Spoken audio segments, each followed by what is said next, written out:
Hi, everybody. Welcome to the first episode of GeekFold Live. I'm Lisa, the founder of GeekFold, and I'm really excited to be with you today.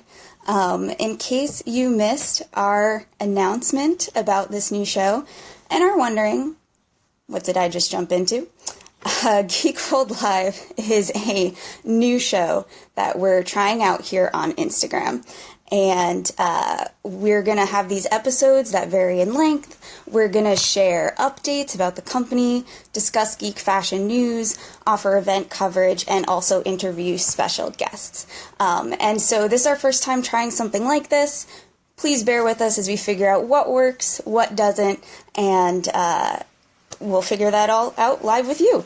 So we're going to jump right into the episode, and I'm really excited to have an amazing guest joining us. To kick it off, though, I do want to share some brief news, and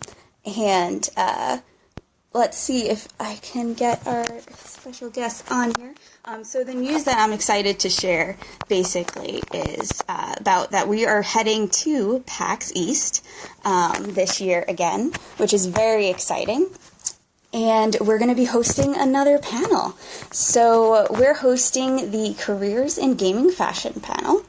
And basically,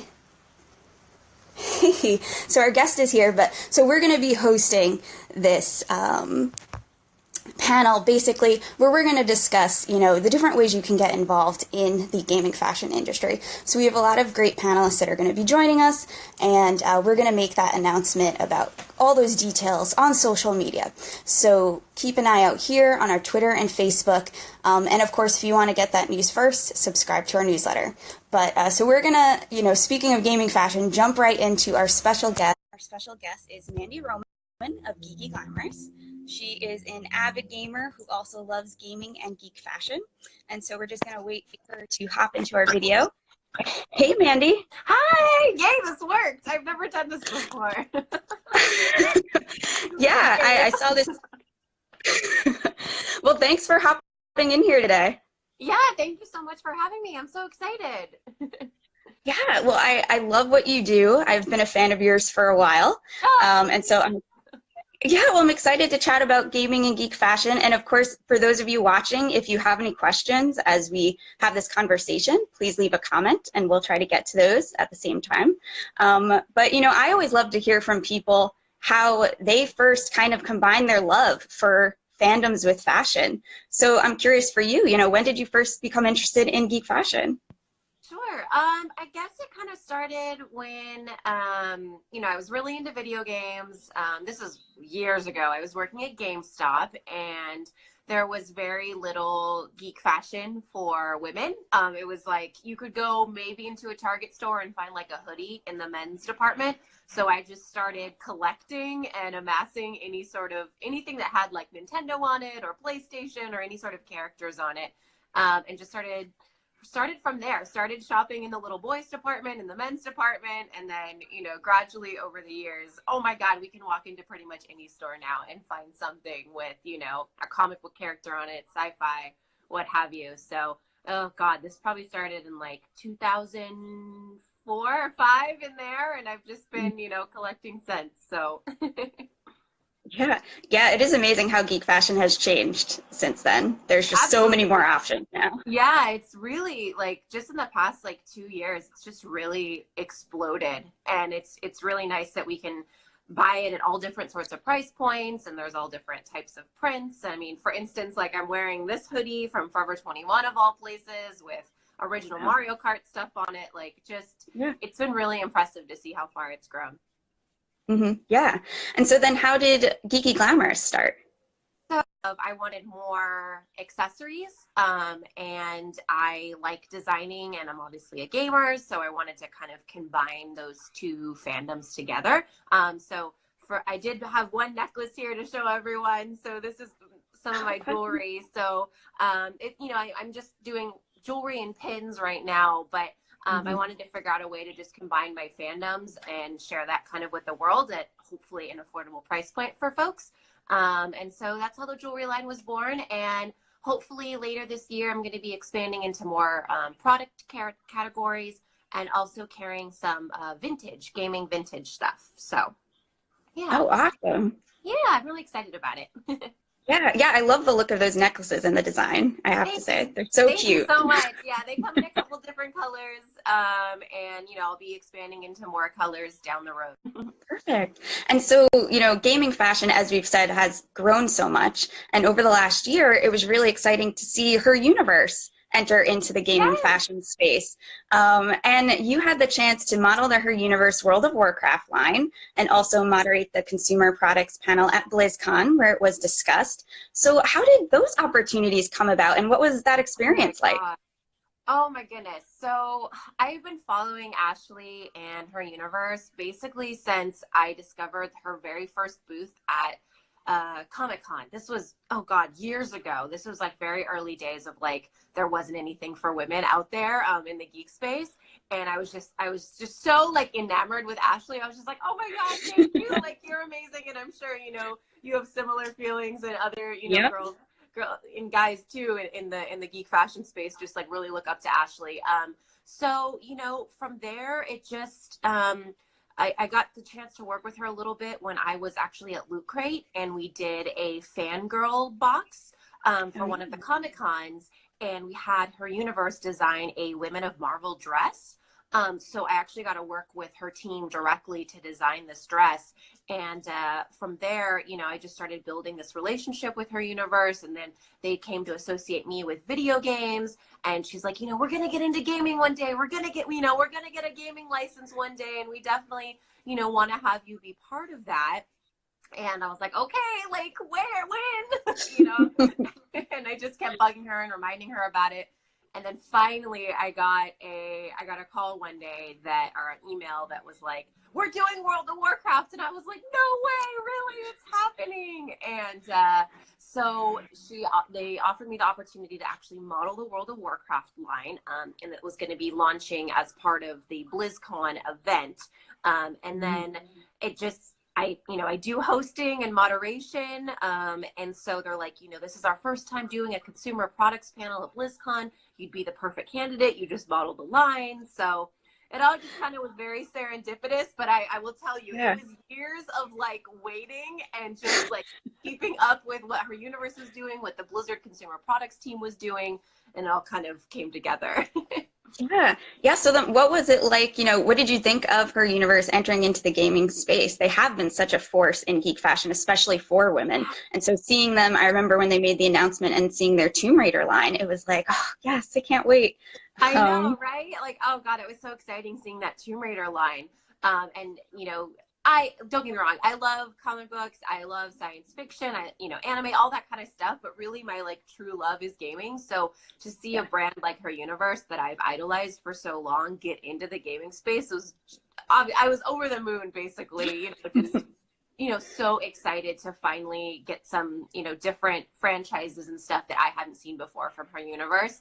And, now she's doing Overwatch, and I'm sure they're going to do more stuff down the line. Fingers crossed for something like Nintendo or Pokemon, I think would be amazing. Yes. Yeah. And so having modeled the line, do you have favorite pieces from it? I'm actually really fond of the t-shirt dress. Some people said it looks like pajamas, but I feel like with the right styling and the right accessories, you can pretty much dress anything up. So I love like kind of tunic style, big boxy tees, because I love to just wear those over leggings and put on some boots and call it a day. So I was really fond of the Horde and Alliance t-shirt dress. It was kind of my favorite. It's just really easy. Just pull it on, and the sweatshirts are great too. There's a couple details that people don't initially notice, where like the Horde sweatshirt has like kind of rough edges, like they're not totally sewn down, because that's more in line with like the Horde, and they're kind of like rough around the edges. The Alliance one has more clean lines. So there's like little tiny subtle details like mixed into some of the pieces that I really appreciate. Yeah, yeah. The t-shirt dress is on my wish list, so I'm looking forward to checking that one out. They also have a lot of sales too, so Yes.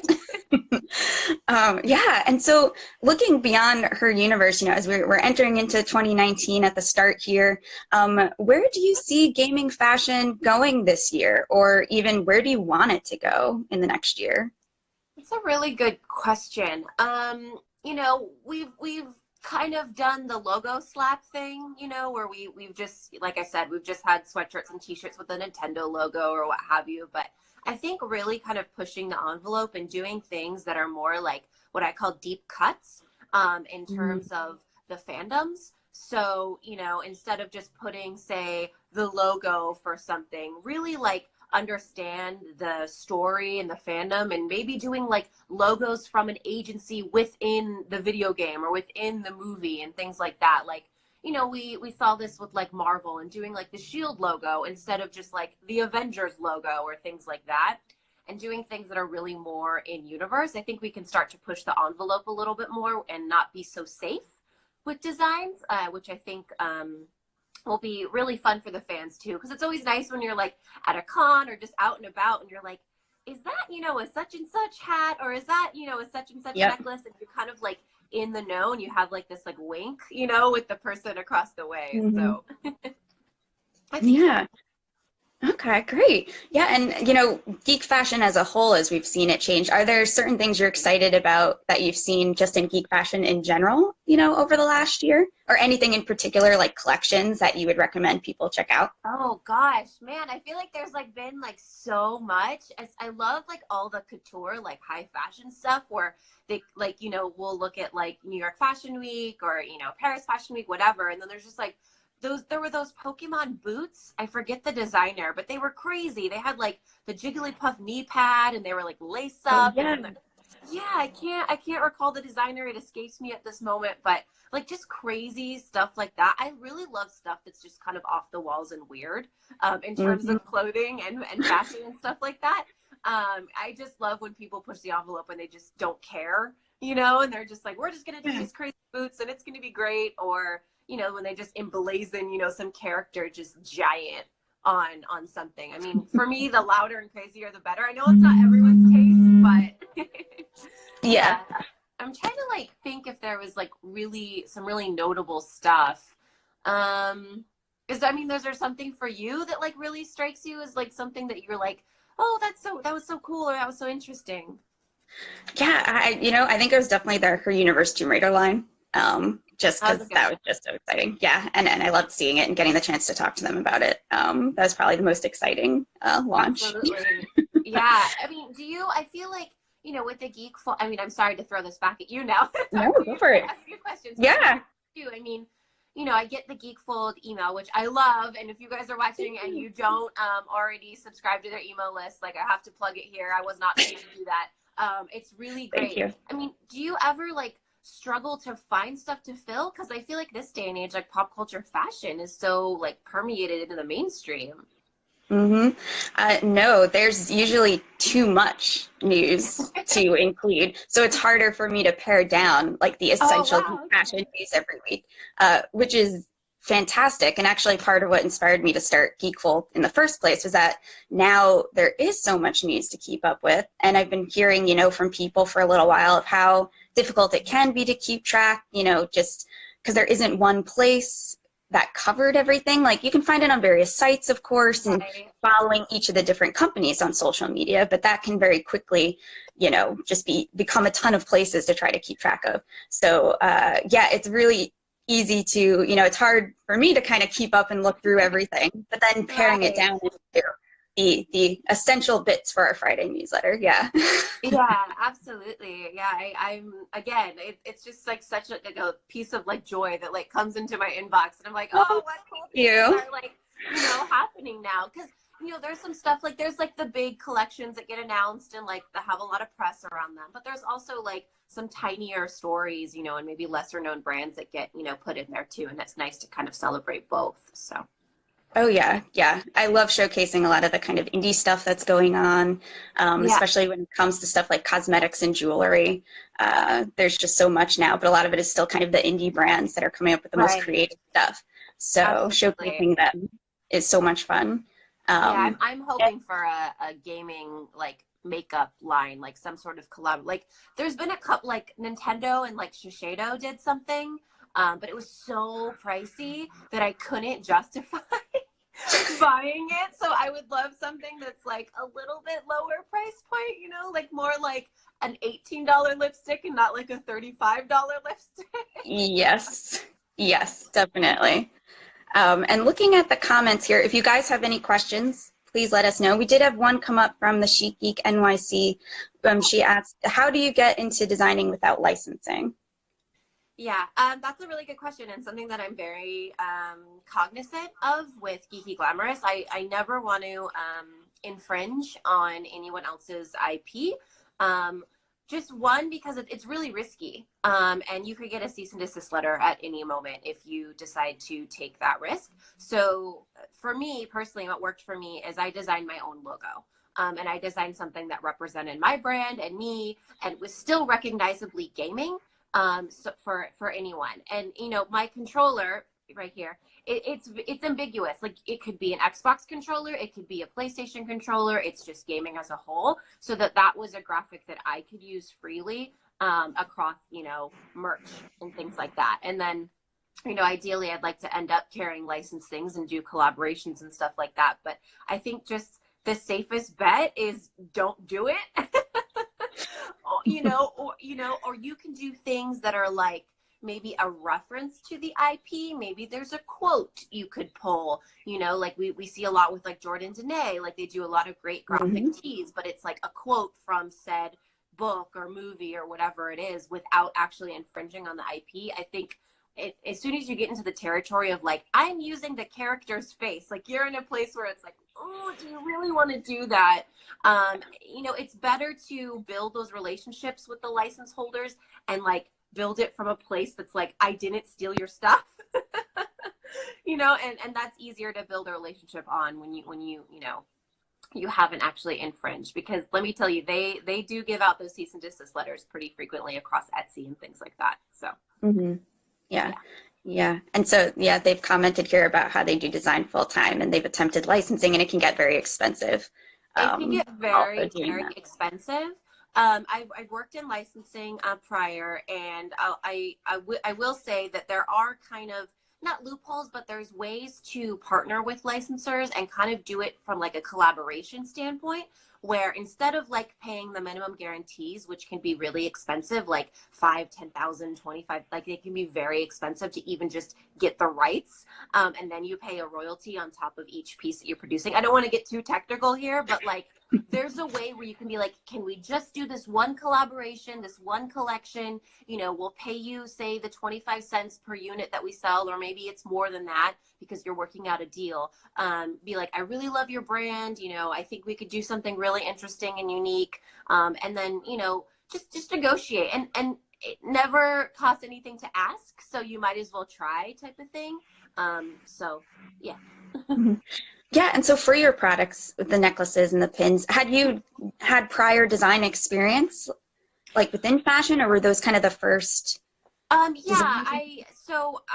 designed a lot of product for Loot Crate, actually, across the gaming line, their regular crate, anime. I launched the Sanrio crate. Like, I've done a lot of product design, and yeah, I mean, the thing is, it's like I've also just done design just on my own, just like graphic design and stuff like that, and just kind of experimented with things and tooled around in Photoshop. And you know, I get inspiration obviously from other, you know, collections and designers and things like that, but obviously try to make it my own. So yeah. All right. I don't see any other questions in here. If you guys have any others, feel free to jump in. Before you go, though, I do have to ask about, you know, games. Are you playing anything right now you're excited about, or is anything coming out this year that you can't wait to get your hands on? Oh man, I'm always playing something, usually multiple titles. I do stream, so I am playing. The Chic Geeks. Wait, I have more. Oh, go for it. So right now I'm playing Apex Legends, which has kind of taken the gaming world by storm and has dethroned Fortnite as kind of the top battle royale game right now. So I am playing that. I did pick up Kingdom Hearts 3, but I have not played it yet. Shameful. I'm sorry, I haven't had time. But yeah, playing that, and then always playing Overwatch. I can't stay away. That is my one true love. So I've yet to jump into Overwatch, but it looks oh fun. man, it is so much fun. And I know it can be kind of intimidating for folks that don't normally play first person shooters or things like that, but there are classes for everyone in that game. Like if you want to more stand back or you want to be a tank or heal or whatever you want to do, there's probably a class for you. And don't get intimidated by the shooter aspect of it. There's some really great character designs and it's fun to work as a team, and yeah, it's a great title. Nice. Ooh, Yeah, I'm currently finishing up Assassin's Creed Odyssey, oh so my god, maybe I I still will. have to play that. It's a lot of fun so far. I'm enjoying it. Yeah, that's Oh, great. another question, is there a favorite game that really inspires your designs? And outside of gaming, what other fandoms do you love designing? Oh, let's see. A favorite game that really inspires my designs. Not particularly. I mean, I like any. If we're talking inspiration, I like any game that has really bright and colorful characters and kind of has like a cyber or tech influence. So anything like cyberpunk, or like that vaporwave kind of style, I'm quite into kind of that aesthetic. So that's why I like to use things like plastic and like acrylic and stuff that looks more tech. And like I'm not really into like boho or like that kind of style or things like that. It's very like hard lines, hard edges, things that look like they're kind of futury would be kind of my design aesthetic. And then I love designing into kawaii, like cute stuff, like very, like my previous life, I worked for Japan LA and Japan LA clothing. And so, I got to work with Hello Kitty and Relaxma and Yoki. So anything that's like kawaii, it has kind of that kawaii aesthetic. I also is really fun. Like it's fun to make stuff cute, and you get to like Yeah. chibify it and make it, a little chubby, and it's really fun. That's a good one. Mm-hmm. Yeah. Great question. Yeah, that was a good question. Thanks, the Sheep Yeah. Geek. Yeah, let us know if you have any other ones. So you mentioned, Mandie, how you stream. So where can people find out, like, or watch you regularly or check out your schedule? Where can people find you Sure. online? You can find me everywhere online at Geeky Glamorous is my username across basically every social media platform. Same goes for Twitch. So it's twitch.tv/Geeky Glamorous. I try to stream at least 3 days a week, sometimes more. I also have a Discord channel if you guys want to come hang out with me at Discord. There's a category in there for gamer fashion or gamer gear. So I usually post what I find in terms of video game stuff on there. And yeah, just come hang out with me on Instagram, like here or on Twitch, and I'd love to answer your questions and talk with more of you. Yeah. And do you also have anything else coming up that people should keep an eye out for? Or Keep an eye on my store, geekyglamorous.com. Like I said, I'm going to start carrying vintage gaming goods. So I have been on the hunt. I have been treasure hunting for, t-shirts and jackets and fun little gaming tchotchkes and things like that are, say 2000s to try to collect. I'm going to hopefully, if all goes correctly, have, a mini collection of vintage that gets released every month that's kind of gaming or like tech inspired. Yep. Great. Okay. Well, thank you so much, Mandie, for hopping on here to talk today. This was so much fun. I really appreciate the opportunity. It was really fun. Oh, yeah. Of course. Well, hopefully we'll talk again soon. But yeah, you guys should go and check out Geeky Glamorous and follow Mandie if you're not already, and check out all her stuff. So have a great day. Bye. See you next time. Yeah. You too. Bye. Yeah. All right. Well, thank you guys so much for your questions and for hopping in here to check out our first episode and our chat with Mandie. We hope you enjoyed it. And if you didn't catch it all, if you just joined us or if you hopped in the middle, stay tuned. We'll make sure this is up on Instagram so that you can watch it. And if you're subscribed to our newsletter, we'll let you know where else you can possibly find the video as well. We'll also let you know when our next episode will be. And we'll be taking suggestions as well for people you want us to talk to, things you want to see us cover, topics, all of that good stuff. And also we'd love to have just kind of a Q&A portion with you guys guys about, GeekFold and geek fashion. So any kind of questions you want me to answer, we'll be opening up a suggestion box. So you can submit those too. So with that, thank you again for joining me today. I hope you have a great Wednesday and a great week, and we'll see you in your inbox on Friday. All right, bye guys.